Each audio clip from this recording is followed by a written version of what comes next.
Once you're up and running, you should be measuring as much as you can. The only way they're going to understand what's working and not in your business is to measure it. When it comes to measuring your sales funnel, or sometimes called sales pipeline, it's really hard to do. It's really hard to know for sure where a potential customer lies in that pipeline.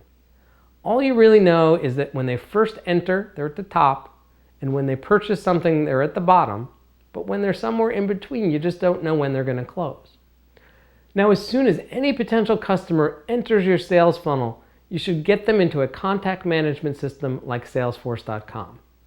The easiest way to measure customers as they flow through the system is with a tool like that. Right? There's a lot of free ones if you can't afford Salesforce.com. Now, as they progress through, you should be making the best guess for where they are, and you should be measuring how many emails and phone conversations and contact points you have with each customer as they flow from stage to stage. And then when they get near the end, for each salesperson, you're going to meet once a week, once every other week, and you're going to talk about what each salesperson's funnel looks like, what their pipeline looks like.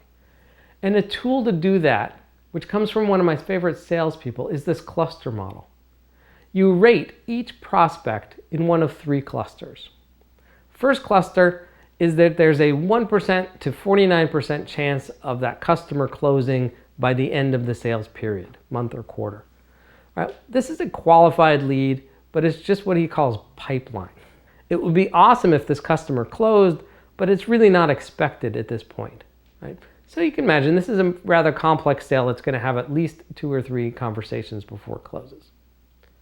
The second group is 50% to 84%. This is upside. Again, we don't expect this customer to close, but it would be lovely if they did. It would be upside above and beyond the quota. And then anything that's above 85% is expected to close this quarter. Those are committed prospects, committed leads. So what the salesperson is saying is that these are the customers that will close this period. They are committing that it happens. And if all is going well, the total commitments near the end of the quarter, not by the end of the quarter, but near the end of the quarter, add up to the quota from that salesperson. So now the salesperson has a nice clustered way to look at these prospects, and they can use that to organize their time. They want to spend most of their time working on the committed leads.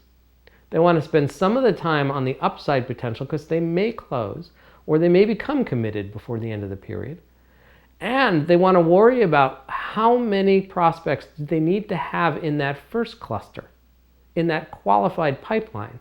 Because in the next sales period, those are the ones that are going to drop into upside and committed. Right?